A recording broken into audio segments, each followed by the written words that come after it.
जो आपका एग्ज़ाम जो है अब बहुत ही करीब आ गया है। 29 अप्रैल को आपका एग्ज़ाम होना है। तो आप जहां भी हैं, जिस स्थिति में हैं, आप अपनी पढ़ाई को और तीव्रता से और बारीकी से सोच समझ करके प्रश्न को समझ करके आप अच्छे से पढ़ाई करिए, ताकि आपका एग्ज़ाम में अच्छे से अच्छे नंबर आए और आप नवोदय विद्यालय में जाकर के अच्छे से पढ़ाई करें और अच्छी एक उपलब्धि सफलता प्राप्त कर बच्चों। तो आइए, इस जो आपका जो सीरीज है देख रहे हैं जो क्वेश्चन का, इसे मोस्ट इंपॉर्टेंट क्वेश्चन डाले गए हैं जो आप अच्छे से समझने का प्रयास करेंगे और वीडियो लास्ट तक अवश्य देखिएगा बच्चों। तो आइए बिना देरी किए हम स्टार्ट करते हैं वीडियो। क्वेश्चन फर्स्ट आपका है कि 8% वार्षिक दर से साधारण ब्याज पर कितने वर्षों में 1500 रुपया 1800 रुपया हो जाएंगे। क्लियर है? चलिए, ऑप्शन ए है 1 सही 1/2 वर्ष, बी है 2 वर्ष, सी है 2 सही 1/2 वर्ष और डी है 3 वर्ष। पहले समझ लेते प्रश्न क्या होता है। तो आप यह देख रहे हैं कि मान लीजिए कोई व्यक्ति है, उसके पास 1500 रुपए हैं, तो 1800 रुपए हो रहे, तो कितने साल में हो जाएंगे, कितने वर्ष में 1800 हो जाएंगे। रेट दे दिया 8%। आइए प्रश्न को सॉल्व करते हैं बच्चों। तो आप जानते हैं जो 1500 है ये मूलधन है। हम इंग्लिश में लिखूंगा, पी मतलब प्रिंसिपल माने आप समझेंगे मूलधन, ठीक है, और आपका ए माने मिश्र धन होता है। तो आप पी मतलब जो प्रिंसिपल अमाउंट दिया गया है मूलधन है, सब लिख दे रहा हूं दोनों भाषा में। ये मूलधन जो आपका है बच्चों, तब 1500 रुपए था। बहुत अच्छे समझिएगा, 1500 का क्या मूलधन है। 1500 आपका मूलधन बैंक में जमा किए, आप कितना साल में, क वर्ष में 1800 हो जाएगा। तो आप बताइएगा 1500 आपका मूलधन है और 1800 क्या है, ए का मान है, या इसको बोलते हैं मिश्र धन बोलते हैं बच्चों। तो मिश्र धन की अगर हम बात करें आपसे, तो आप जानते हैं कि मिश्र धन होता क्या है, जो आप पैसा बैंक में जमा करते हैं और जो ब्याज मिलता है, दोनों को अगर जोड़ देंगे तो मिश्र धन बन जाएगा बच्चों। तो आप देख रहे हैं कि 1500 जमा किए, 1800 मिल गए थे, क्या मिश्र धन है। अब आपसे हम बात करें कि साधारण ब्याज बराबर, साधारण ब्याज क्या होता है। तो साधारण ब्याज यहाँ पे देखिए क्या है, साधारण सामान्य साधारण ब्याज देखिएगा। तो साधारण ब्याज को लिखते हैं एसआई, लिखते हैं बच्चों, क्या लिखते हैं, एसआई, सिंपल इंटरेस्ट। तो आप बताइएगा, आप 1500 जमा किए थे, 1800 रुपये आपको बैंक दे रहा है, तो साधारण ब्याज करना, तो 1800 में से 1500 घटा देंगे, कितना आ जाएगा 300। या मिश्र धन में से मूलधन क्या करेंगे हम, घटा देंगे, तो कितना आ जाएगा 300 आ जाएगा। बहुत बारीकी से प्रश्न आप समझ पा रहे हैं। चलिए, तो अब हमको देखिए, हम जान गए कि मूलधन आपका 1500 है, मिश्र धन 1800 है, 300 आपका साधारण ब्याज है। तो अब आपको बताना है कि किस दर बताना, दर दे दिया, समय बताना है। तो हम टी माने टाइम माने समय और रेट माने दर होता है बच्चों। तो जो जो दिया लिख लेता हूँ। तो रेट मतलब दर जो दिया गया है आर, या आर का मान दे दिया, देखिए बच्चों कितना दिया है 8% या 8% दिया है।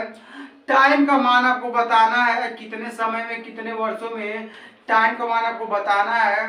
तो यह प्रश्न आपसे पूछा गया। देखिए, तो हम जानते हैं अगर इसका सिंपल इंटरेस्ट के और साधारण ब्याज पे फार्मूला रख देंगे तभी भी आपको मान आ जाएगा। देखिए कैसे, हम जानते हैं कि एसआई बराबर होता है बच्चों पी गुणे आर गुणे टी बटे 100, या टी अगर निकालना डायरेक्ट लिख सकते हैं, तो टी बराबर लिख सकते हैं यहाँ पर, टी का अगर मान निकालना है तो एसआई गुणे 100 अपान पी गुणे आर।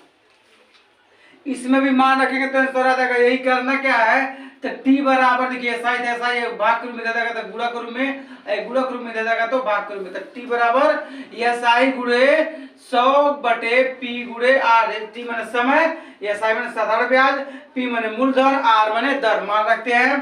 तो समय पता करना आपको, साधारण ब्याज कितना बच्चों 300 दे दिया गया, 300 रुपया है, सब रुपया 1800 रुपया 300। क्लियर है?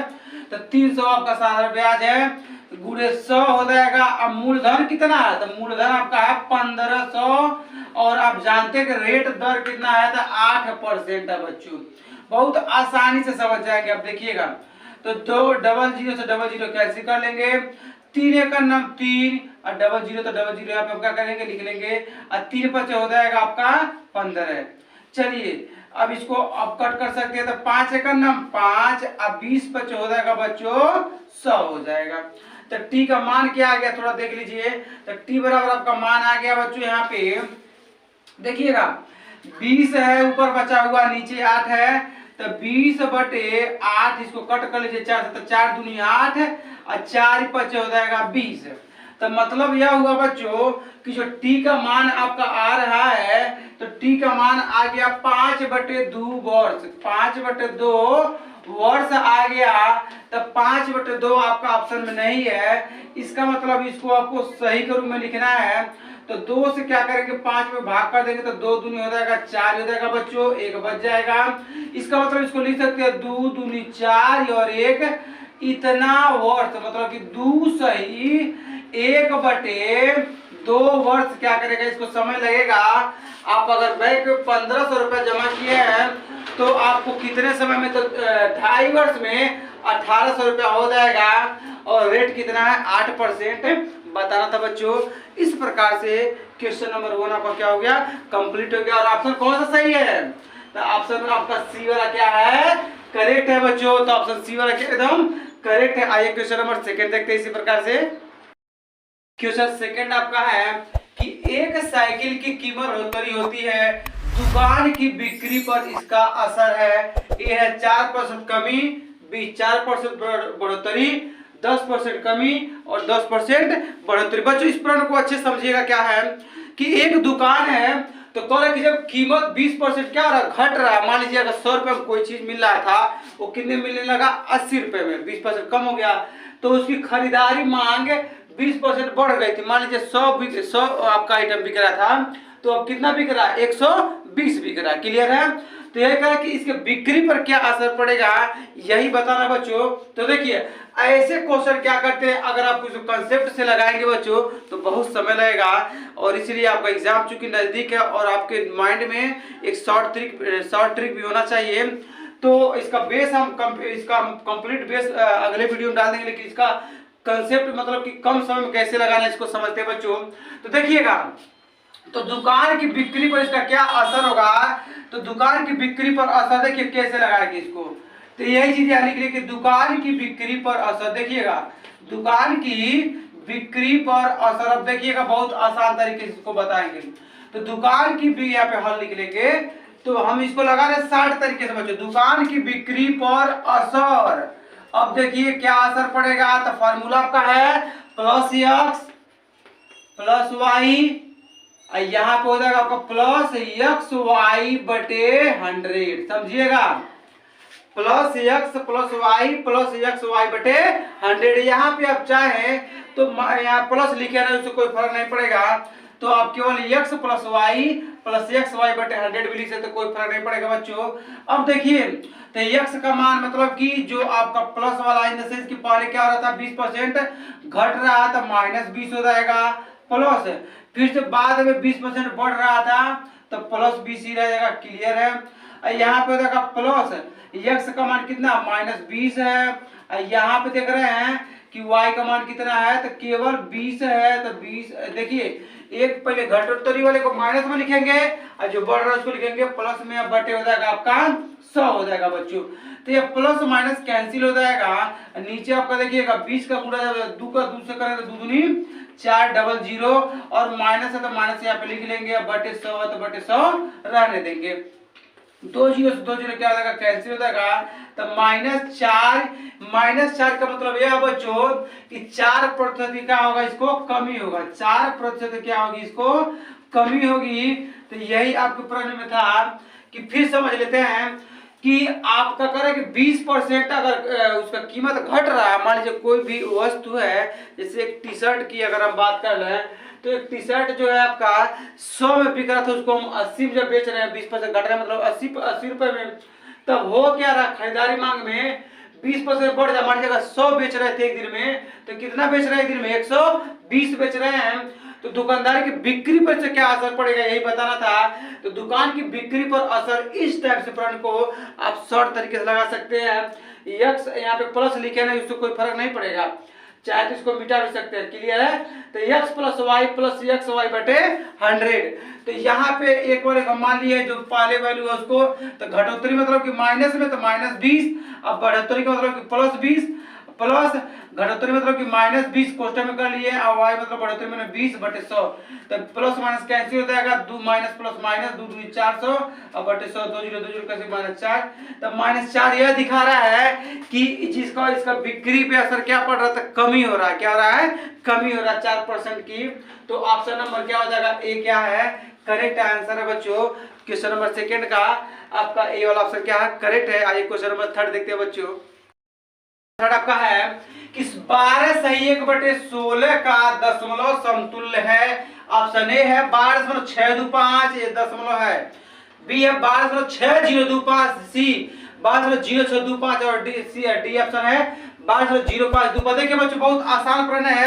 तो 12 सही 1/16, देखिए तो 12 तो ऑलरेडी आपका 12 है, कोई दिक्कत है नहीं। 12 कंप्लीट है, 1/6 कंप्लीट नहीं है। यह दशमलव किसमें भिन्न के रूप में है। तो इसको हल करेंगे केवल हम। तो 16 हम आप इसको भाजक बना लेंगे, एक बनेगा भाज्य बनेगा, भाग नहीं जाएगा, यहाँ पे 0 लगाइए, एक 0 बढ़ाइए, फिर भाग नहीं जाएगा, फिर 0 बढ़ाइए, फिर अब 12। अब देखिए 16 से 96 हो जाएगा आपका। तो हो गया 96, बचेगा कितना? 4 बचेगा बच्चों। और 16 दूनी हो जाएगा 32, देखिएगा 32 यहाँ पे हो जाएगा 8 और 16 पर हो जाएगा आपका 80 हो जाएगा। तो क्वेश्चन का आंसर क्या हो जाएगा? तो यहाँ पे देखिए 12 तो 12 कंप्लीट था, तो 0.0625। तो 12.0625 ऑप्शन नंबर सी क्या है? करेक्ट है। देखिए 12 आपका ऑलरेडी कंप्लीट है, पूर्ण है, इसको कुछ नहीं करना है, बट 16 को केवल भाग कर लेंगे, आपका आंसर तो 12.0625 ऑप्शन नंबर तीसरे का सी क्या है? करेक्ट है बच्चों। आइए क्वेश्चन नंबर 4 देखते हैं हम। नंबर 4 आपका है, तो क्वेश्चन 4 समझते हैं। तो है कोष्टक में, छोटा कोष्टक में 20/5/2 प्लस फिर कोष्टक में छोटे वाले में 16/8 गुणे 2 प्लस 10/5 गुणे 3 प्लस 2 कोष्टक में यही पे थोड़ा यहाँ पे स्पेस थोड़ा खराब था इसलिए बगल में लिख दिया हूँ। तो गुणे के बाद कोष्टक में 3 प्लस 2 का मान है 15 12 15 16 18। बहुत आसान है, देखिए इसको हल करते हैं बच्चों। तो बहुत आसान तरीके से इसको हल कर लेंगे हम। तो देखिए सबसे पहले आप पढ़े होंगे बोर्ड मास, पढ़े होंगे BODMAS पढ़े होंगे। तो पहले हम कोष्टक वाले सॉल्व करते हैं, फिर आप मल्टीप्लाई वाले को फिर कोष्टक को आप ब्रैकेट और आप मतलब होता है आपका काम आने वाले पैटर्न को, फिर डिवाइड मैंने भाग को, मल्टीप्लाई गुणा को, जोड़ को, फिर घटाना को। तो देखिए तो इसको जब हल करेंगे तो आपका 20 है भागा 5/2 प्लस 16/8 गुणे 2 10/5 गुणे 3 प्लस 2। समझिएगा बच्चों। अब हमको करना क्या है, जब 5 से भाग करेंगे 20 में तो आपका आएगा 4 आएगा। कितना आ जाएगा? 4 आ जाएगा। भागा 2 तो भागा 2 रहने दीजिए, प्लस 8 का भागा 2 तो 8 दूनी 16 होता है, गुणे 2 तो गुणे 2 रहने दीजिए, और 10 का 5 दूनी हो जाएगा 10 हो जाएगा, गुणे 3 या 2 आपका हो जाएगा 5 हो जाएगा। पहले क्वेश्चन को हम हल कर ले रहे हैं। अब देखिएगा जब 2 से भाग करेंगे 4 में तो क्या आएगा? 2 ही आएगा। अब प्लस 2 दूनी 4 हो जाएगा, अब 5 दूनी 10 हो जाएगा। तो 2 4 6 6 10 16। तो ऑप्शन नंबर कौन सा सही है? ऑप्शन नंबर सी क्या है? करेक्ट। क्या किया देख लीजिए, 5 का भाग कर दीजिए 20 में, 5 से भाग करिए 20 में तो 4 आ जाएगा, भागा 2 है, प्लस 8 का 16 से करें तो 8 2 16 गुणे 2 है, प्लस है तो प्लस। अब 5 से जब भाग करेंगे 10 में तो 5 दूनी 10 और गुणे 3 2 5। तो यहाँ पे भाग करेंगे तो जाएगा 2, ये हो जाएगा 4, या 5 दूनी 10 तो 10 4 14 14 2 16। तो क्वेश्चन नंबर 4 का ऑप्शन नंबर सी क्या बच्चों? क्वेश्चन 5 आपका है कि 2100 के अभाज्य गुणनखंड हैं। अभाज्य संख्या आप जानते हैं कि वे संख्याएं जो या तो खुद से कटेंगे स्वयं से, या तो एक से कटेंगे, इसको बोलते हैं अभाज्य संख्या बच्चों। तो इसका हम अभाज्य अगर निकालेंगे देखिएगा तो 2 1 20 के 2100 2100 का अभाज्य। देखिए अभाज्य गुणनखंड कैसे निकालेंगे, तो 2 से पहले कट करिए तो सबसे छोटी अभाज्य संख्या 2 होता है, तो इसीलिए हम 2 से चेक कर रहे हैं पहले। तो 2 का नाम 2। और यहाँ पे देखिए अगर 10 लिखेंगे हम, अगर 2 अंक लेंगे तो 10 हो जाएगा। अगर 2 अंक एक साथ यूज करेंगे तो बीच में 0 लगा लेंगे, 2 बचे 10 हो जाएगा, 0 तो 0 यहाँ पे लिख लेंगे। फिर से 2 बचे 10 हो जाएगा, 50 का आधा क्या हो जाएगा 25 हो जाएगा। फिर आपका देखिए 3 से कटेगा कि नहीं, तो अगर हम 3 से बात करें तो 3 से कट जाएगा। देखिए 3 एक का नाम 3 होगा, यहाँ पे बचेगा 2 तो जाएगा 2 जाएगा 22, तो 3 से 21, एक बचेगा जाएगा 15, 3 बचे 15 हो जाएगा। फिर देखिए तो 3 का नाम 3, 2 बचेगा जाएगा 22, 3 से 21, एक बचे 3 बचे 15। फिर देखिए 3 से कटेगा कि नहीं, अब देखिए तो 3 बचे 15, 2 25 नहीं कटेगा, तो 5 से चेक करेंगे तो 5 3 15, 2 बचेगा जाएगा 25, 5 बचे 25 हो जाएगा, 5 7 35 हो जाएगा। अब 7 का नाम 7 हो जाएगा। तो ऑप्शन कौन सा सही है देखिएगा, 2 गुणे 2, 2 गुणे 2, ये तो फेल है क्योंकि अभाज्य संख्या 15 होता नहीं है, तो खत्म है। तो 2 गुणे 2, 3 गुणे 5 गुणे 5, कौन सा ऑप्शन सही है, भी नहीं है। तो ऑप्शन नंबर सी क्या करेक्ट है देखिएगा, 2 गुणे 2 गुणे 3 गुणे 5 गुणे 5 गुणे 7। तो ऑप्शन नंबर 5 का सी क्या है, करेक्ट है। बहुत आसान प्रश्न था यह। तो इस प्रकार से एग्जाम में भी क्वेश्चन पूछे जाते हैं बच्चों, तो आप तुरंत उसको ऑन द स्पॉट क्वेश्चन को लगा देंगे। आइए हम देखते हैं क्वेश्चन नंबर 6 बच्चों।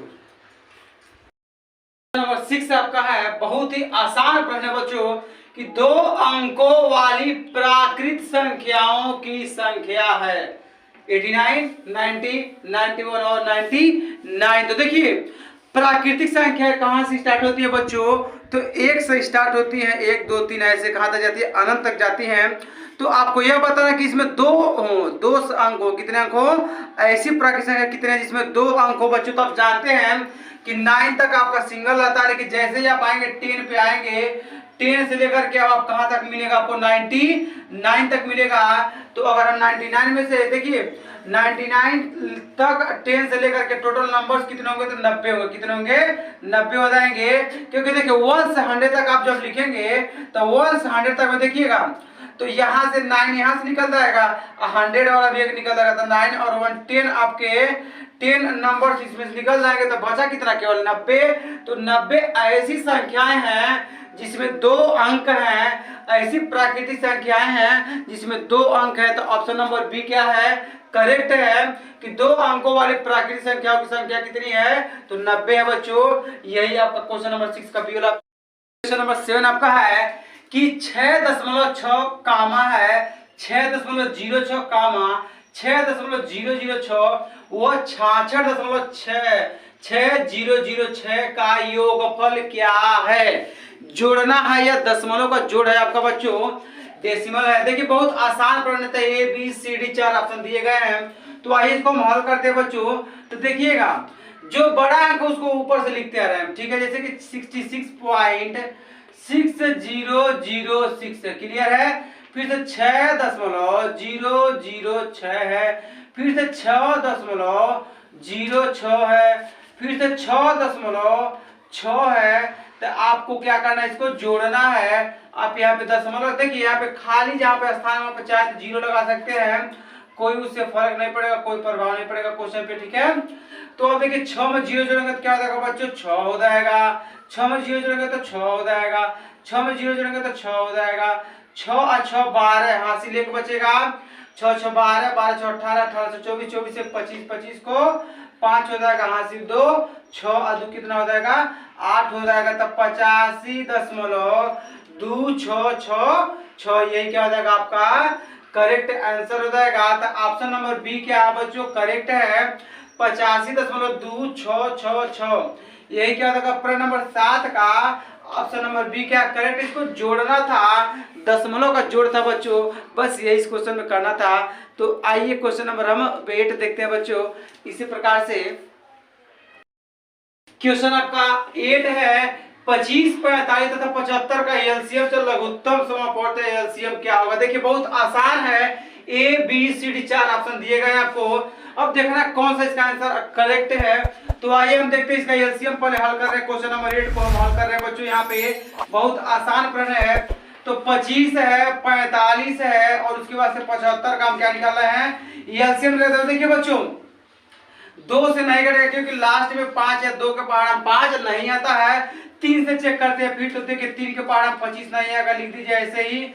और 15 3 हम जानते होता 45 और 3 दूनी 6, एक बचे गया फिर 15, 3 बचे 15 हो जाएगा। फिर अब 3 से कट करेंगे तो 25 नहीं कटेगा, इस तरह से 3 बचे 15 और 25 है तो 25 रहने दीजिए। फिर 5 से कट करिए तो 5 बचे हो जाएगा 25, 5 का नाम 5, 5 बचे हो जाएगा आपका 25। फिर 5 से कट करेंगे तो हो जाएगा 5 का नाम 5, 5 का नाम 5, 5 का नाम 5। तो इस प्रकार से जो इसका एलसीएम आएगा बच्चों, तो एलसीएम कितना हो जाएगा? 3 गुणे 3 गुणे 5 गुणे 5, यही क्या हो जाएगा इसका एलसीएम हो जाएगा। तो एलसीएम आपका आ जाएगा, देखिए कितना, तो 3 3 की 9, 9 5 45, 45 गुणे 5 कर लेंगे हम बच्चों, आंसर इसका आ जाएगा। तो 45 गुणे 5 देख लीजिएगा, तो 5 5 25 हासिल लो, 5 को 20 20 दो देगा 22, तो 225 क्या करेक्ट आंसर है। तो ऑप्शन नंबर डी क्या बच्चों करेक्ट है। इसका एलसीएम करना था क्वेश्चन नंबर 8 का, ऑप्शन नंबर डी क्या करेक्ट है। आइए हम देखते हैं क्वेश्चन नंबर 9 को यहाँ पे बगल में हल कर ले रहे हैं। तो प्रश्न आपका 9 है कि 1/13 बड़े वाले क्वेश्चन में 7 + 2 गुणे 5 गुणे 11 + 2 गुणे 13 का सरलीकरण करने पर परिणाम आता है। देखिए बच्चों, तो इसको हल करें तो 1/13 रहने दीजिए ऐसे ही। बड़े कोष्टक में 7 + 2 गुणे 5 गुणे 11 + 2 गुणे 13, क्या आपको इसको हल करना। देखिए बच्चों, तो हो जाएगा 1/13, कोष्टक में आपका 7 है तो 7 है, प्लस है तो प्लस रहने दीजिए। देखिए तो हो जाएगा 2 5 10, 2 5 10 और 11 से गुणा कर तो 11 दाम 110 हो जाएगा, प्लस 13 दूनी हो जाएगा आपको बच्चों 26 हो जाएगा। देखिएगा 2 5 10, 11 दाम 110 हो गया और 13 दूनी हो जाएगा 26 हो जाएगा बच्चों। तो 1/13 रहने दीजिए। यहाँ पे देखिए जोड़ लीजिए, तो देखिए 110 है, 110 में जब आप 20 जोड़ देंगे तो 130 हो जाएगा, 130 में 6 136, 136 और 7 आपका हो जाएगा 143। कितना हो जाएगा बच्चों? 143 हो जाएगा। तो 13 का नाम 13, 13 का नाम 13, एक बचेगा आ जाएगा, 3 बचेगा आ जाएगा, तो फिर से 13 का नाम 13 एक बचेगा। देखिए बच्चों, और 13 का नाम 13, तो ऑप्शन नंबर इसका आंसर क्या आ जाएगा? 11 आ जाएगा। तो ऑप्शन नंबर सी क्या बच्चों करेक्ट है कि इसको पहले हल कर लेंगे।